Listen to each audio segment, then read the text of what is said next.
देखिए आज के क्लास में हम लोग क्या करने वाले हैं। आज के क्लास में हमने बात करना है सॉल्युबिलिटी के बारे में। ठीक है, तो आज का हमारा सिंपल सा टॉपिक है सॉल्युबिलिटी। ठीक है, चलिए तो सॉल्युबिलिटी हम लोग स्टार्ट करते हैं। ठीक है, देखो सॉल्युबिलिटी एक ऐसा वर्ड है जो सेल्फ डिफाइन है। ठीक है, इसको आप सिंपली बोल सकते हो कि एक ऐसा वर्ड है ये जो खुद को डिफाइन कर रहा है। ठीक है, अभी कैसे डिफाइन कर रहा है वो आप समझो। ठीक है, सॉल्युबिलिटी, अगर सॉल्युबिलिटी को तोड़ो आप, ठीक है, तो दो वर्ड यहाँ पे मिलके आते हैं, मिलके बनते हैं बोल सकते हैं। ठीक है, एक है आपका सॉल्युबल और दूसरा हो गया आपका एबिलिटी। ठीक है, दो वर्ड्स यहां पे आ रहे हैं। ठीक है, एक आ रहा आपका सॉल्युबल, दूसरा आ रहा आपका एबिलिटी। ठीक है, अब देखो सॉल्युबल समझते हो आप लोग, है कि नहीं, और एबिलिटी भी समझते हो। यानी सिंपल सी बात है, कोई चीज अगर घुल रहा है तो कितना घुलेगा। ठीक है, सिंपल सी बात है। सॉल्युबिलिटी का एक सिंपल सा डेफिनेशन हो जाता है आपका कि अगर कोई चीज घुल रहा है आपका, ठीक है, वो कितना घुल रहा है या कितना घुल सकता है। सिंपल सा डेफिनेशन इसका। ठीक है, अब इसको हम लोग थोड़ा डेफिनेशन वाइज देख लेते हैं। ठीक है, अब देखो उसका डेफिनेशन देखो, मैक्सिमम अमाउंट ऑफ सॉल्यूट। ठीक है, अच्छा सॉल्यूट की बात क्यों कर रहे हैं, क्योंकि हम लोग घुलाएंगे, है कि नहीं, घुलाना है आपको, तो किसको घुलाओगे, ऑब्वियस है कि घुलाते किसको है, सॉल्यूट को घुलाते हैं, है कि नहीं। तो सिंपल सी बात है, कितना सॉल्यूट घुलेगा, है कि नहीं, कितना सॉल्यूट घुलेगा। अच्छा कहां घुलेगा, तो ऑब्वियस है कि भैया हम लोग जो है सॉल्वेंट की बात कर रहे हैं। कहां घुलेगा, तो आपको सॉल्वेंट में घुलेगा, है कि नहीं। लेकिन यहां पे एक कंडीशन है आपका। ठीक है, अब सॉल्यूट को घुला रहे हो, किसमें घुला रहे हो, आप सॉल्यूट को आप घुला रहे हो किसमें, सॉल्वेंट में घुला रहे हो। लेकिन यहां पे दो कंडीशंस वो आपको फॉलो करना पड़ेगा। ठीक है, क्या चेक करने के लिए, सॉल्युबिलिटी चेक करने के लिए। ठीक है, वो क्या कंडीशन आपका वो देख लो आप। ठीक है, कि जो आपका सॉल्वेंट है, ठीक है, इसका जो अमाउंट है, जो सॉल्वेंट का जो अमाउंट है ये स्पेसिफाइड होना चाहिए। ध्यान समझिएगा, सॉल्वेंट का जो अमाउंट आपका है ये आपका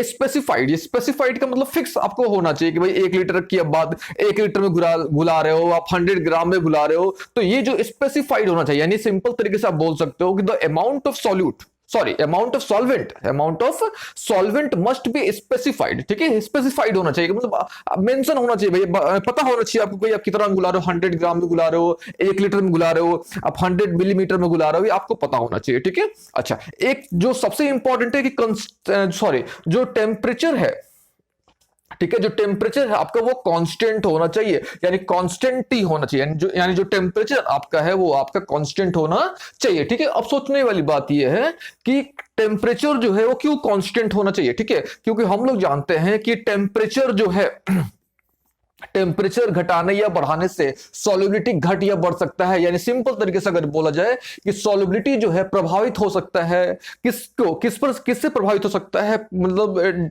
टेम्परेचर से। ठीक है, जो आपका सॉल्युबिलिटी है, ठीक है, सॉल्युबिलिटी जो है ये घट सकता है या बढ़ सकता है, किससे घट सकता है बढ़ सकता है, टेम्परेचर से।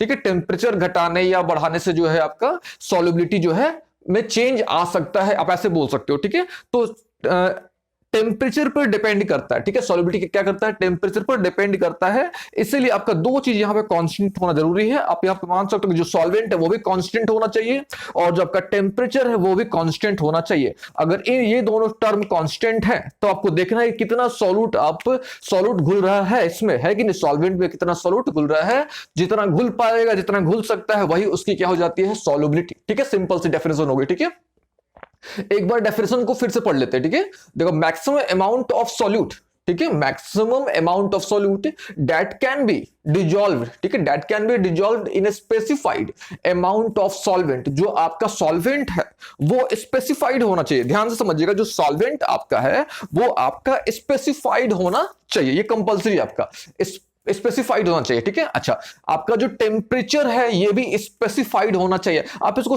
ऐसे समझ लो कि कांस्टेंट होना चाहिए भैया, दोनों आपका।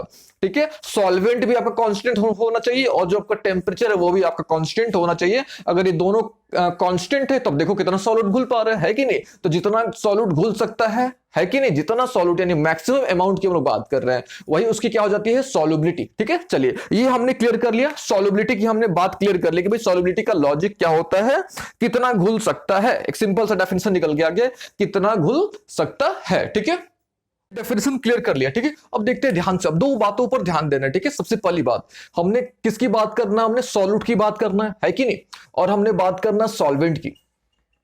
ठीक है, ध्यान से समझिएगा, हमने बात करना है सॉल्यूट की और हमने बात करना है सॉल्वेंट की। क्यों बात करना है, ठीक है, क्योंकि हम लोग पढ़ क्या रहे अभी, सॉल्युबिलिटी, है कि नहीं, हम जो आपको पढ़ा रहे हैं अभी दैट इज सॉल्युबिलिटी। और सॉल्युबिलिटी का लॉजिक सिंपल सा है कि सॉल्यूट जो है वो कितना घुल सकता है, किसमें घुलेगा, एक स्पेसिफाइड, आपका सॉल्वेंट में, स्पेसिफाइड अमाउंट ऑफ सॉल्वेंट में कितना घुलेगा, एंड यहाँ पे टेम्परेचर भी आपका कांस्टेंट होना चाहिए, ठीक है। क्यों, उसको हमने क्लियर कर दिया, क्योंकि सॉल्युबिलिटी जो है वो किस पर डिपेंड करता है, आपका टेम्परेचर पर डिपेंड करता है, ठीक है। अच्छा, इसके साथ साथ जो सॉल्युबिलिटी है आपका एक और चीज पर डिपेंड करेगा, दैट इज नेचर, ठीक है, दैट इज नेचर, ठीक है। नेचर किसका, सॉल्यूट का नेचर और सॉल्वेंट का नेचर। ये तो हमने क्लियर कर लिया कि भैया आपका टेम्परेचर पर डिपेंड कर रहा है, ठीक है।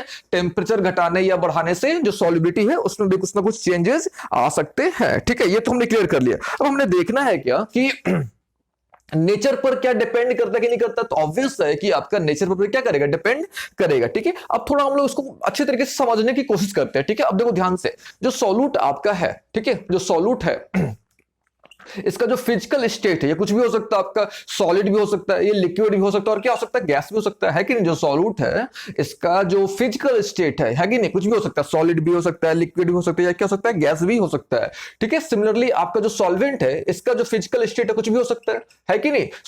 सॉलिड भी हो सकता है, लिक्विड भी हो सकता है, और गैसियस भी हो सकता है। लेकिन हमने क्या करना, हमने चेक करना, हमने पढ़ना है सॉल्युबिलिटी को, लेकिन किस में पढ़ना है, किस स्टेट में पढ़ना है, वो थोड़ा हम लोग देख लेते हैं, ठीक है। अब देखो ध्यान से, तो हमने जो है एस को एल में पढ़ना है, यानी एस इन एल, यानी सॉलिड को हम लोग किसमें चेक करेंगे, लिक्विड में चेक करेंगे, ठीक है। और गैस को भी हम लोग किसमें चेक करेंगे, लिक्विड में ही चेक करेंगे। यानी हमने जो है, ध्यान से समझिएगा, हमने जो है केवल दो केस को स्टडी करना है, ठीक है। हमने क्या क्या स्टडी करना है, सॉलिबिलिटी तो हमने पढ़ना है, ठीक है, लेकिन किस किस केस में, solid in liquid, solid in liquid के बारे में स्टडी करना है, और हमने गैस इन लिक्विड, ठीक है, हमने जो है दो स्टेट्स के बारे में क्या करनी है, बात करनी है, ठीक है। वो कौन कौन से दो स्टेट है आपका, सॉलिड इन लिक्विड और गैस इन लिक्विड के बारे में बात करनी है। यानी आपका जो सॉल्यूट होगा वो सॉलिड स्टेट में होगा, ठीक है, और जो सॉल्वेंट होगा वो किस स्टेट में होगा, लिक्विड स्टेट में होगा। सिमिलरली जो सेकंड केस हमारा बनेगा उसमें जो सॉल्यूट हमारा है वो गैसेस स्टेट में होगा, और जो हमारा सॉल्वेंट है वो किस स्टेट में होगा, लिक्विड स्टेट में होगा, ठीक है। अच्छा, अब सोचने वाली बात है कि हमने जो है इन्हीं दो स्टेट्स को क्यों चुना, ठीक है। अब देखो ध्यान से, हम लोग जो है सॉल्वेंट का जो स्टेट है, ये हमारा किसका स्टेट है, सॉल्वेंट का। ये जो हमने स्टेट लिया हुआ है किसका स्टेट है, ये सॉल्वेंट का स्टेट लिया हुआ है, ठीक है। अब सोचने वाली बात है कि जो सॉल्वेंट का जो स्टेट है आपका, है कि नहीं, जो सॉल्वेंट का स्टेट है, ये सॉल्वेंट का स्टेट जो है आपका, ये लिक्विड स्टेट ही हमने क्यों यहाँ पे चुना हुआ है कि नहीं। अब देखो ध्यान से, क्योंकि आपको बुलाना है कि नहीं, तो जो लिक्विड स्टेट है आपका, ठीक है, इसमें आप बेहतर तरीके से, है कि नहीं, इसमें आप क्या कर सकते हो, इस स्टेट में बेहतर तरीके से सॉल्यूट को क्या कर सकते हो, आप बुला सकते हो, ठीक है। तो इसीलिए हमने किसको चुना, लिक्विड स्टेट को चुना, किसके लिए, सॉल्वेंट के लिए। एज ए सॉल्वेंट जो है हमने लिक्विड स्टेट को चुना, ठीक है। अब इधर देखते हैं हम लोग। अच्छा, सबसे केस वन क्या था आपका, सॉलिड को किसमें घुलाना, लिक्विड में, है कि नहीं, और फिर गैस इन लिक्विड में घुलाना है। लेकिन यहां पे हमने लिक्विड को नहीं लिया, यानी हमने जो है एल इन एल का केस हमने नहीं लिया, ठीक है, लिक्विड इन लिक्विड का केस हमने नहीं लिया। अब सोचने वाली बात है कि एल इन एल यानी लिक्विड इन लिक्विड का केस क्यों नहीं लिया, यानी हमारा ये जो सॉल्वेंट है कि नहीं, ये तो लिक्विड स्टेट में है, लेकिन जो हमने सॉल्यूट है इसको हमने लिक्विड स्टेट में क्यों नहीं लिया, है कि नहीं। तो इसका सिंपल सा रीजन है, क्योंकि जो एल इन एल यानी लिक्विड को जब आप लिक्विड में घुलाओगे, है कि नहीं, जब लिक्विड को आप लिक्विड में घुलाओगे तो सॉल्युबिलिटी जो है, ठीक है, सॉल्युबिलिटी जो है अच्छे तरीके से एक्सप्रेस नहीं हो पाएगा, ठीक है। मतलब जितना बेहतर तरीके से आप सॉलिड इन लिक्विड में एक्सप्रेस कर सकते हो, गैस इन लिक्विड में एक्सप्रेस कर सकते हो, इन दोनों के कंपैरिजन में आप एल इन एल को, ठीक है, लिक्विड इन लिक्विड को क्या कर सकते हो, एक्सप्रेस नहीं कर सकते हो। एक्सप्रेस मेरे कहने का सिंपल सा लॉजिक है, आप सॉल्युबिलिटी को, ठीक है, सॉल्युबिलिटी को अच्छे तरीके से एक्सप्लेन नहीं कर पाओगे, ठीक है। अब देखो ध्यान से, क्योंकि यहां पे देखो इस जो दोनों का जो स्टेट है कि नहीं, जो सॉल्यूट और सॉल्वेंट का जो स्टेट है वो क्या हो जा रहा है, सेम हो जा रहा है, ठीक है। तो हम लोग जो होता है, जब भी हम लोग सॉल्युबिलिटी की बात करते हैं, जब भी हमने सॉल्युबिलिटी को मेजर करना होता है कि भाई कितना घुल रहा है कितना नहीं घुल रहा है, तो हम लोग कोशिश करते हैं कि हम लोग जो है डिफरेंट स्टेट, ठीक है, सॉल्यूट और सॉल्वेंट की हम लोग डिफरेंट स्टेट ले, ठीक है। तो डिफरेंट स्टेट में हम लोग क्या करते हैं, सॉल्युबिलिटी को मेजर करते हैं, ठीक है। तो ये दो बात हो गई, ठीक है। अच्छा, अब हमने क्या करना है, बारी बारी से बात करना है, ठीक है। किसकी बात करेंगे हम लोग, सबसे पहले बात करेंगे सॉलिड इन लिक्विड की। फिर हम लोग बात करेंगे गैस इन लिक्विड की, ठीक है। तो सबसे पहले हम लोग स्टार्ट करते हैं सॉलिड इन लिक्विड से, ठीक है। अच्छा, ये तो आपने क्लियर कर दिया होगा कि सॉल्युबिलिटी जो है आपका टेम्परेचर पे तो डिपेंड कर ही रहा है कि नहीं, टेम्परेचर पे तो डिपेंड कर ही रहा है, साथ साथ ये नेचर पर भी डिपेंड करेगा, ठीक है, नेचर पर। अब नेचर का मतलब क्या होता है, थोड़ा हम लोग नेचर के बारे में थोड़ा बात कर लेते हैं, ठीक है। फिर हम लोग केस वन की बात करेंगे, सॉलिड इन लिक्विड की बात करेंगे, और फिर हम लोग गैस इन लिक्विड की बात करेंगे, ठीक है। तो हम लोग क्या करते हैं, सबसे पहले जो है थोड़ा नेचर के बारे में बात कर लेते हैं कि नेचर का यहां पे क्या मतलब है, ठीक है। अब देखो ध्यान से अब नेचर यानी किसका नेचर है कि नहीं, नेचर यानी किसका नेचर। तो हमारे पास दो ही चीजें अवेलेबल है कि नहीं, एक हमारे पास क्या अवेलेबल है, सॉल्यूट है, और दूसरा हमारे पास क्या है, सॉल्वेंट, ठीक है। हमारे पास तो केवल दो चीजें अवेलेबल है, एक हमारे पास अवेलेबल है सॉल्यूट, और एक हमारे पास क्या अवेलेबल है, सॉल्वेंट, है कि नहीं। तो हमने ये देखना है कि सॉल्वेंट पर, सॉरी, सॉल्यूट और सॉल्वेंट का जो नेचर है इस पर कैसे सॉल्युबिलिटी डिपेंड करता है, ठीक है। अब देखो ध्यान से, जो सॉल्यूट आपका है और सॉल्वेंट है, ठीक है, जो सॉल्यूट और जो सॉल्वेंट है आपका, ये कुछ भी हो सकता है, ये आपका पोलर भी हो सकता है कि नहीं, और ये आपका नॉन पोलर भी हो सकता है, ठीक है। जो सॉल्यूट और सॉल्वेंट का जो नेचर है आपका कुछ भी हो सकता है, आपका पोलर नेचर भी हो सकता है और ये आपका नॉन पोलर नेचर का भी हो सकता है, ठीक है। अच्छा, और आपने एक बस बात ध्यान रखनी है, that is like dissolves like, like dissolves like, एक सिंपल सी बात है। यानी अगर बेहतर तरीके से देखा जाए तो पोलर सॉल्यूट जो है वो पोलर सॉल्वेंट में ही घुलेगा बेहतर तरीके से, ठीक है। जो नॉन पोलर सॉल्यूट है वो आपका नॉन पोलर सॉल्वेंट में ही बेहतर घुलेगा, ठीक है। ऐसा नहीं कि नहीं घुलेगा, ठीक है, ऐसा नहीं है कि नहीं घुलेगा, बेहतर घुलेगा, सॉल्युबिलिटी जो होगी वो बेहतर सॉल्युबल होगा, ठीक है। तो हम लोग बोल सकते हैं कि आपका जो नेचर पर भी डिपेंड करता है, ठीक है। अच्छा, नेचर क्या क्या हो सकता है, आइदर पोलर और नॉन पोलर, या तो पोलर होगा या तो नॉन पोलर होगा, और ये बस आपने ध्यान में रखना है, that is like dissolves like, यानी जो पोलर है अगर पोलर सॉल्यूट जो है किसमें घुलना चाहेगा, पोलर सॉलिड में घुलना चाहेगा, है कि नहीं। और जो नॉन पोलर सॉल्यूट है, नॉन पोलर जो सॉल्यूट है वो किसमें घुलना चाहेगा, नॉन पोलर सॉल्वेंट में ही घुलना चाहेगा, ठीक है, घुलना चाहेगा। एंड बोल सकते हैं कि बेहतर सॉल्युबल होगा वो, हम लोग बोल सकते हैं, ठीक है। अच्छा, ये तो हो गई बात कि LDL यानी लाइक डिजॉल्व्स लाइक, ठीक है। अच्छा, अब हमने यहाँ पे दो वर्ड्स आ रहे हैं, एक वर्ड आ रहा है आपका पोलर और एक वर्ड आ रहा है आपका नॉन पोलर। थोड़ा इसको हम लोग पोलर को और नॉन पोलर को भी हम लोग थोड़ा अच्छे तरीके से समझ लेते हैं, ठीक है, कि पोलर का मतलब यहाँ पे क्या है और नॉन पोलर का मतलब क्या है, ठीक है। अब देखो ध्यान से, जैसे पोलर है कि नहीं, पोलर में एक वर्ड अगर आप देखो तो छिपा हुआ है, दैट इज पोल, है कि नहीं। पोलर में अगर आप देखो ध्यान से तो यहाँ पे एक वर्ड छिपा हुआ है, दैट इज, ठीक है, पोल। अब देखो ध्यान से, तो सिंपल तरीके से अगर आप पूछो कि पोलर सॉल्यूट या पोलर सॉल्वेंट क्या होता है कि नहीं, तो पोलर का मतलब क्या होता है, ठीक है। पोलर कुछ भी हो सकता है, आपका सॉल्यूट भी हो सकता है या आपका जो पोलर है वो सॉल्वेंट भी हो सकता है, ठीक है। अब देखो पोलर का सिंपल सा मतलब ऐसे समझो, ठीक है, कि जिसके ऐसा कंपाउंड, ठीक है, ऐसा कंपाउंड जिसमें दोनों हो, पॉजिटिव भी हो और नेगेटिव भी हो, ठीक है, सिंपल सी बात है।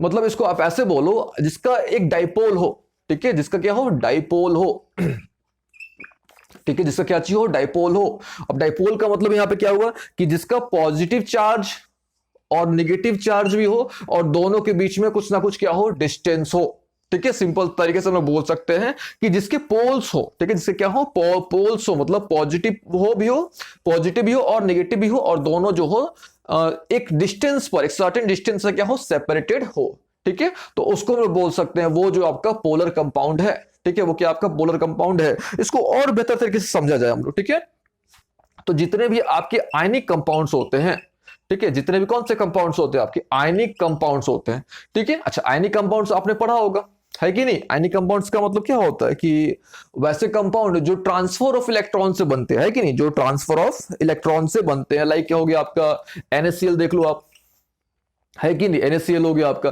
तो यहां पे ये प्लस होता है और ये क्या होता है, माइनस, है कि नहीं। तो जिसके पास पोल है, ठीक है, जिसके पास क्या चीज है, पोल्स हैं, ठीक है, पोल्स यानी आप ऐसे बोल सकते हो जिसके पास प्लस और माइनस हैं। तो जितने भी आयनिक कंपाउंड्स होते हैं, है कि नहीं, उनके पास क्या होते हैं, पोल्स होते हैं, ठीक है, यानी उनके पास प्लस भी होता है और माइनस भी होता है, तो यानी उसके पास डाइपोल है कि नहीं। तो जितने भी आयनिक कंपाउंड्स हैं सारे के सारे जो होते हैं वो पोलर मॉलिक्यूल्स होते हैं, ठीक है, सिंपल तरीके से आप समझ सकते हैं, ठीक है। अच्छा, इसको आप और बेहतर समझ सकते हो, सपोज हमारे पास क्या है कि कोई कंपाउंड दिया हुआ, ठीक है, हमारे पास कोई ए जो है कोई कंपाउंड है, ठीक है। अच्छा, हमारे पास ए नहीं, हम लोग मान लेते हैं कि ए बी, हमारे पास कोई ए बी कंपाउंड है, ठीक है। अच्छा, तो हम लोग यहाँ पे क्या करते हैं, इलेक्ट्रिक फील्ड अप्लाई करते हैं, ठीक है, इलेक्ट्रिक फील्ड अप्लाई करते हैं, और इलेक्ट्रिक फील्ड अप्लाई करने के बाद ए और बी जो हो जाते हैं सेपरेट हो जाते हैं, एक सर्टेन डिस्टेंस पर क्या हो जाते हैं, सेपरेट हो जाते हैं, ठीक है। और यहाँ पे पोल डेवलप हो जाता है, ये प्लस हो जाता है और ये क्या हो जाता है, माइनस हो जाता है। तो इस तरह के जो कंपाउंड्स होते हैं, ये जो ए बी कंपाउंड हुआ, इस कंपाउंड को हम लोग क्या बोलेंगे, पोलर कंपाउंड, ठीक है। पोलर मतलब पोल्स होंगे, सिंपल तरीके से आप ऐसा समझो, पोलर यानी उसके पास क्या होंगे, पोल्स होंगे, ठीक है, पॉजिटिव और नेगेटिव होंगे। कभी कभी क्या होगा, आपको दिख जाएगा कि भाई पोल है, प्लस और माइनस है।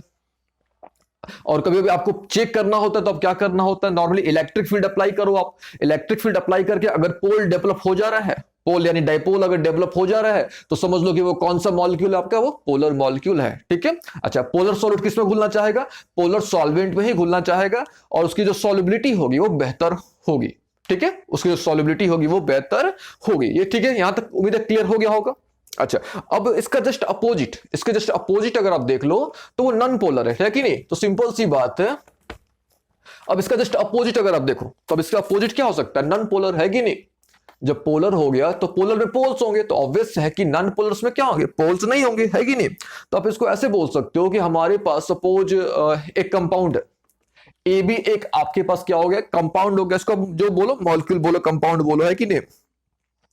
तो इसको हम इस पर हम लोग क्या करते हैं, इलेक्ट्रिक फील्ड अप्लाई करते हैं, ठीक है, इलेक्ट्रिक फील्ड हम लोग क्या करते हैं, अप्लाई करते हैं। और यहां पे कोई पोल जो है आपका, कोई भी डाइपोल यहां पे डेवलप नहीं हो रहा है कि नहीं। इलेक्ट्रिक फील्ड अप्लाई करने के बाद भी डाइपोल यहां पे डेवलप नहीं हो रहा है, तो हम लोग बोलेंगे कि इस तरह के जो मॉलिक्यूल्स होते हैं, इस तरह के मॉलिक्यूल्स को हम लोग क्या बोलते हैं, नॉन पोलर मॉलिक्यूल्स, ठीक है। अच्छा, इसको ऐसे बोलो कि वैसे मॉलिक्यूल्स, ठीक है, जिसके पॉजिटिव सेंटर, ठीक है, जिसका पॉजिटिव सेंटर, ठीक है, पॉजिटिव सेंटर ही मत बोलो आप, कि जिसके जो सेंटर होते हैं वो कॉन्साइड करते हैं, ठीक है। सिंपल तरीके से आप बोल सकते हो कि वैसे मॉलिक्यूल्स जिसके सेंटर क्या होते हैं, कॉन्साइड करते हैं, उस तरह के मॉलिक्यूल्स को हम लोग क्या बोलते हैं, नॉन पोलर मॉलिक्यूल्स, ठीक है। अच्छा, इसको और बेहतर तरीके से आप समझ सकते हो कि जितने भी आपके कोवैलेंट कंपाउंड्स होते हैं, ठीक है, जितने भी आपके कौन से कंपाउंड्स होते हैं, कोवैलेंट कंपाउंड्स होते हैं, ठीक है, वो सारे के सारे जो होते हैं वो नॉन पोलर होते हैं। सिंपल तरीके से समझ लो आप, ठीक है। इसमें ऑब्वियस है कि पोल नहीं होगा, है कि नहीं, पोल इसमें नहीं होगा, यानी प्लस माइनस इसमें ये नहीं होने वाला, प्लस माइनस आपको नहीं मिलेगा इसमें, ठीक है। अच्छा, जितने भी कोवैलेंट कंपाउंड्स हैं, तो ऑब्वियस है कि कोवैलेंट कंपाउंड्स कैसे बनते हैं, शेयरिंग से बनते हैं, आपको पता होगा, है कि नहीं। आपने नीचे क्लासेस में पढ़ा होगा कि जितने भी कोवैलेंट कंपाउंड्स होते हैं वो कैसे बनते हैं, शेयरिंग से बनते हैं, है कि नहीं। लाइक आप मान लो CCl4 हो गया, है कि नहीं, तो इसमें जो भी कंपाउंड्स होंगे वो नॉन मेटल होगा, है कि नहीं। तो सिंपल, अगर आपके पास, इसको ऐसे समझो आप और बेहतर तरीके से, अगर मेटल नॉन मेटल है, वैसा कंपाउंड जिसमें मेटल और नॉन मेटल है, तो वो पोलर होगा, है कि नहीं। और जिसमें केवल नॉन मेटल है, ठीक है, तो वो हो गया आपका नॉन पोलर, ठीक है। चलिए, उम्मीद है यहां तक आपको पोलर और नॉन पोलर कॉन्सेप्ट आपको अच्छे तरीके से समझ आ गया होगा, ठीक है।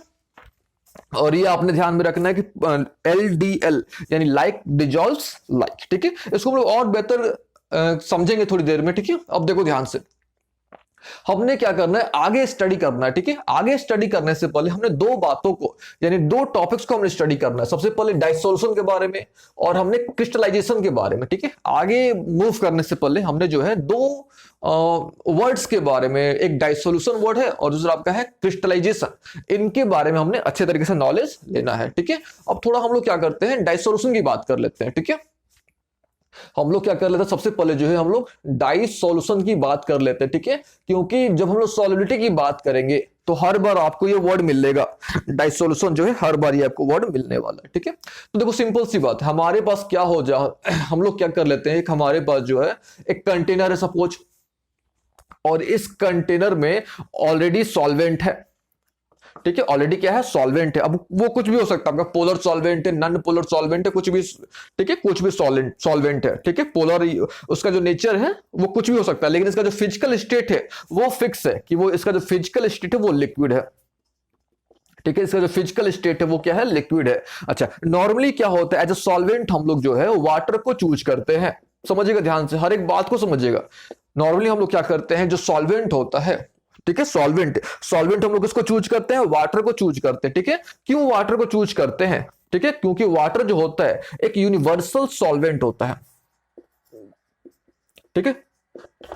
जो वाटर होता है आपका, ठीक है, ये एक यूनिवर्सल सॉल्वेंट होता है। यूनिवर्सल सॉल्वेंट का मतलब क्या होता है, ये किसी तरह के, वो चाहे पोलर हो चाहे नॉन पोलर हो, हर एक तरह के सॉल्यूट को ये क्या कर लेता है, घुला लेता है। ठीक है, वो अलग बात है कि सॉल्युबिलिटी डिफर करता है, लेकिन ये जो है आपका एक यूनिवर्सल सॉल्वेंट होता है। तो ये ध्यान दीजिएगा, हम लोग मोस्ट ऑफ द केसेस में हम लोग जो है वाटर एज अ सॉल्वेंट लेंगे। ठीक है, वाटर एज ए क्या करेंगे, सॉल्वेंट लेंगे। ठीक है, आप कुछ भी ले सकते हो, ये आपके ऊपर डिपेंड करता है, लेकिन हम लोग मोस्ट ऑफ द केसेस में हम लोग जो है वाटर को कंसीडर करेंगे। क्यों?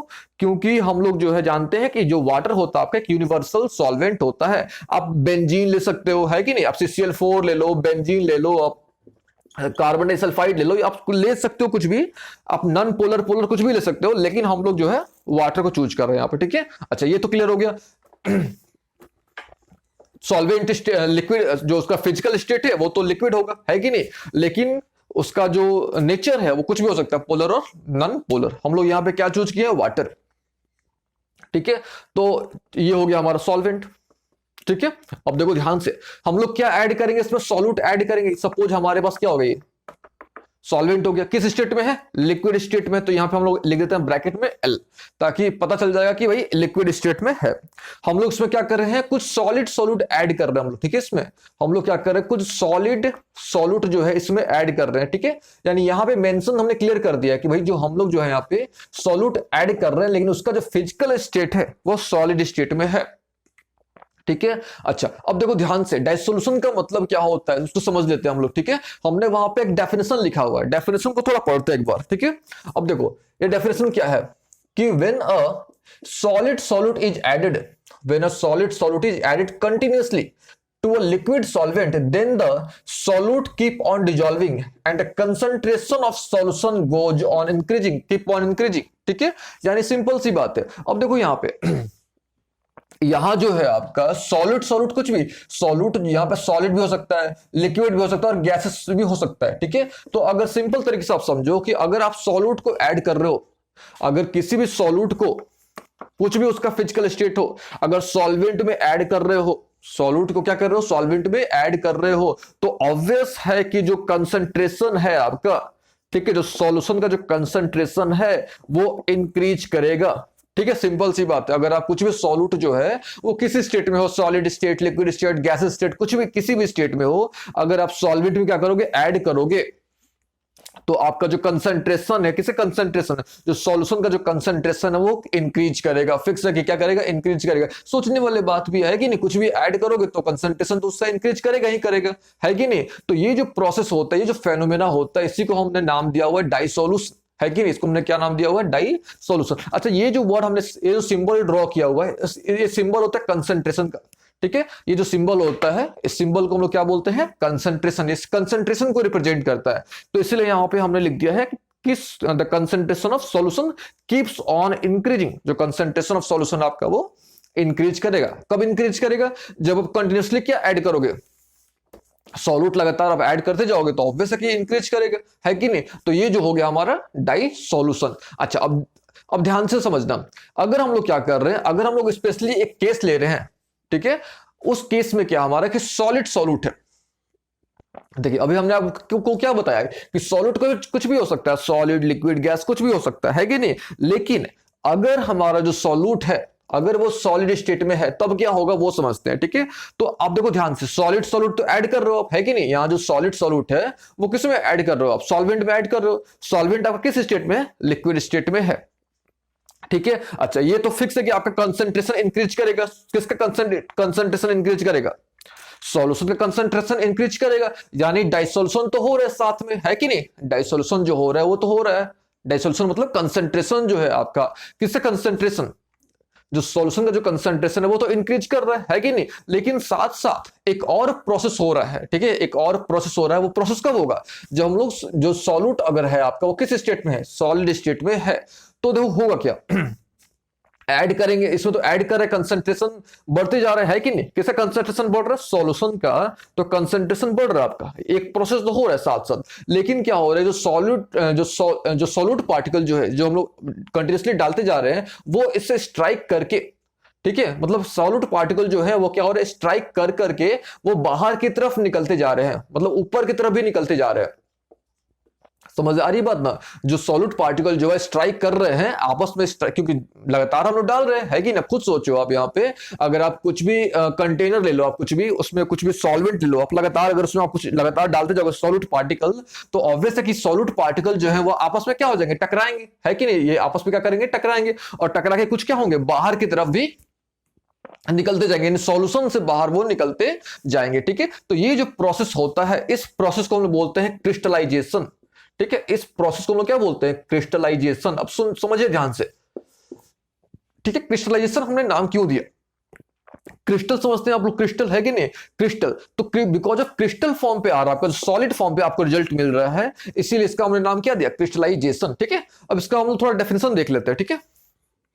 इसका डेफिनेशन देखिए, some solute particles in the solution collide with solid solute particles and get separated out of the solution. तो ये जो प्रोसेस होता है, इस प्रोसेस को हम लोग क्या बोलते हैं, क्रिस्टलाइजेशन, ठीक है। फिर से रिपीट कर देते हैं, आप लगातार डाल रहे हो, लगातार डाल रहे हो, डाइसोल्यूशन तो हो रहा है साथ में, है कि नहीं, लेकिन साथ साथ जो सॉलिड पार्टिकल्स है आपस में टकरा रहे हैं, और बाहर की तरफ जो सॉलिड पार्टिकल्स है वो बाहर की तरफ भी निकल रहे हैं, है कि नहीं, यानी सॉल्यूशन से बाहर की तरफ निकल रहे हैं। तो ये जो प्रोसेस होता है इसको हम लोग क्या बोलते हैं, क्रिस्टलाइजेशन, ठीक है। इस प्रोसेस को हम लोग क्या बोलते हैं, क्रिस्टलाइजेशन। लेकिन एक बात बस आपने ध्यान रखना है कि ये जो प्रोसेस है आपका, यानी जो क्रिस्टलाइजेशन का जो प्रोसेस है, मेनली जो है सॉल्यूट अगर आपका सॉलिड स्टेट में होगा तभी ये प्रोसेस होता है, ठीक है। लेकिन अगर आपका लिक्विड स्टेट में है सॉल्यूट पार्टिकल्स, या आपका गैसेस स्टेट में है, तो नॉर्मली डाइसोल्यूशन होता है, ठीक है। तो दो वर्ड्स आपको हर बार मिलने वाले हैं, दैट इज डाइसोल्यूशन और क्रिस्टलाइजेशन। डाइसोल्यूशन समझ आ गया होगा आपको, और क्रिस्टलाइजेशन भी समझ आ गया होगा, ठीक है। अब देखो ध्यान से, हम लोग किसकी बात कर रहे हैं, हम लोग जो है सॉल्यूशन की, सॉल्युबिलिटी की बात कर रहे हैं, है कि नहीं। सॉल्युबिलिटी यानी कितना घुलेगा, है कि नहीं। सॉल्युबिलिटी का सिंपल सा लॉजिक होता है कि अगर आप जो है अगर आप सॉल्वेंट को, है कि नहीं, अगर आप किसको, सॉल्वेंट को और टेम्परेचर को अगर आप कांस्टेंट रख देते हो, ठीक है, दोनों को अगर आप कांस्टेंट रख देते हो, तो कितना सॉल्यूट पार्टिकल्स, है कि नहीं, कितना सॉल्यूट पार्टिकल्स क्या होगा, डिजॉल्व होगा, ठीक है। यही होता है सॉल्युबिलिटी, है कि नहीं। अब सोचने वाली बात है कि भाई हम लोग जो है सॉल्युबिलिटी, ठीक है, हमने डेफिनेशन जान लिया कि भाई सॉल्युबिलिटी होता क्या है, हमने जान लिया, स्टेट देख लिया हमने, है कि नहीं। लेकिन सॉल्युबिलिटी जो है, यानी कोई चीज जो है वो कब तक घुलेगा, सोचने वाली बात है। अगर कोई चीज घुल रहा है आपका, तो कोई चीज कब तक घुलेगा, है कि नहीं। तो ध्यान से समझिएगा, कोई चीज तभी तक घुलेगा जब तक वो जो है आपका सैचुरेटेड ना हो जाए, ठीक है, समझिएगा ध्यान से। यानी सॉल्युबिलिटी जो है, यानी कोई भी चीज जो है वो तभी तक घुलेगा जब तक वो सैचुरेटेड ना हो जाए, ठीक है, ध्यान समझिएगा, सैचुरेटेड ना हो जाए। अब सैचुरेटेड का मतलब क्या होता है, ठीक है, सैचुरेटेड का मतलब क्या होता है वो समझिएगा। तो अगर आपका, समझिएगा ध्यान से, ये जो स्टेट है आपका, यानी ये जो आपका क्या है, क्रिस्टलाइजेशन है, और ये क्या हो गया आपका, डाइसोल्यूशन, ठीक है। दो प्रोसेस है, अभी आपको दो प्रोसेस हमने बताया, क्रिस्टलाइजेशन और डाइसोल्यूशन। अगर दोनों प्रोसेस साथ साथ होने लगे, समझिएगा ध्यान से, अगर जो दोनों प्रोसेस हैं आपके, कौन कौन से प्रोसेस है, सी और डी। सी का मतलब क्लियर है, क्रिस्टलाइजेशन, और डी का मतलब क्या हो गया, डाइसोल्यूशन। क्रिस्टलाइजेशन और डाइसोल्यूशन जो है, अगर दोनों प्रोसेस जो है साथ साथ होने लगे, इक्वल रेट से होने लगे, यानी आप ऐसे बोलो कि इक्विलिब्रियम में अगर चले गए, इक्विलिब्रियम का मतलब समझते हैं आप लोग, है कि नहीं, यानी rate of crystallization is equal to rate of dissolution, है कि नहीं। तब जो है आपका घुलना बंद हो जाएगा, है कि नहीं, तब क्या होगा, घुलना बंद हो जाएगा। क्यों घुलना बंद हो जाएगा, क्योंकि जो सॉल्यूशन है वो आपका सैचुरेटेड हो जाएगा, है कि नहीं, जो सॉल्यूशन आपका क्या हो जाएगा, वो सैचुरेटेड हो जाएगा, ठीक है। तो हम लोग बोलेंगे भाई अब जो है घुलने वाला नहीं है, ठीक है। तो एक सिंपल सी बात आती है प्रश्न मन में कि सॉल्युबिलिटी आखिर हम लोग पढ़ रहे हैं, आखिर इसका लॉजिक क्या, क्यों पढ़ रहे हैं, है कि नहीं। तो सिंपल सी बात है, हमने पता करना है कि कब आपका जो है, जो सॉल्यूशन है, किस स्टेट पर जाके सैचुरेटेड हो जाएगा। सैचुरेटेड का मतलब भाई, इसको आप ऐसे समझो कि उसमें जो है हम लोग एक्स्ट्रा सॉल्यूट अब ऐड नहीं कर पाएंगे, ठीक है। तो वो स्टेट हमने पता करना है, ठीक है। इसीलिए हम लोग क्या करते हैं, सॉल्युबिलिटी पता करते हैं, ठीक है, सिंपल सी बात है। सॉल्युबिलिटी क्यों पता करते हैं, क्यों पढ़ते हैं, तो सिंपल सी बात है, सैचुरेशन पॉइंट पता करने के लिए, या हमने ये पता करना है कि जो सॉल्यूशन आपका है कब जाके सैचुरेटेड हो जाएगा, या कब एक ऐसा प्रोसेस, कब एक ऐसा स्टेज आएगा, इसको ऐसे बोलो, कब एक ऐसा स्टेज आएगा जब आपका दोनों प्रोसेस यानी क्रिस्टलाइजेशन और डाइसोल्यूशन जो है सेम रेट से होने लगेंगे। ठीक है, दोनों जो है किस रेट से होने लगेंगे, सेम रेट से होने लगेंगे। ठीक है, अच्छा एक चीज और यहां पे छोटी सी बात है वो भी क्लियर कर देते हैं। ठीक है, सॉल्युबिलिटी के बेसिस पर, ठीक है, सॉल्युबिलिटी के बेसिस पर क्या किया गया है, सॉल्यूशन को, सॉल्युबिलिटी के बेसिस पर सॉल्यूशन को 3 पार्ट्स में क्लासिफाई किया गया। ठीक है, 3 पार्ट्स में हम लोग क्लासिफाई कर सकते हैं।